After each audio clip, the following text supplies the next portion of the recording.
আজ পর্যন্ত কোনোদিন মুসলমানদের উৎসব শবে বরাত একটা হিন্দু মসজিদে দেখার জন্য আসলো না। মুসলমানদের উৎসব শবে কদর একটা হিন্দু কোনোদিন চাওয়ার জন্য আসলো না।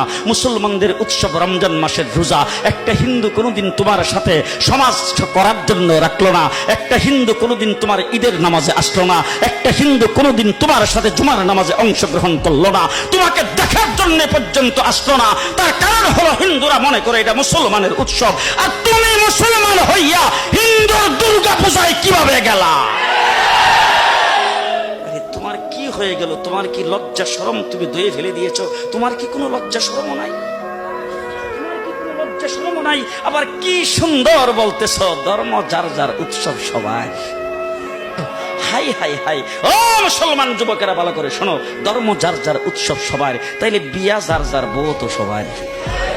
জি, বিয়ে যার যার বউ সবার, পুষ্কুনি যার যার মাস সবার, গাছ যার যার ফল সবার, ক্ষেত যার যার ফসল সবার, দোকান যার যার মাল সবার। এখন ঘুমাইছে কি কথা বলেন না কেন? তাহলে আমার দোকানের মাল যদি আমার হয়, আমার ক্ষেতের ফসল যদি আমার হয়, আমার গাছের ফল যদি আমার হয়, আমার গাছের নারিকেল যদি আমার হয়, আমি বিয়ে করলে বউ যদি আমার হয়, মুসলমান আমার পুষ্কুনির মাছ যদি আমার হয়, তাইলে ধর্ম যার উৎসব তার।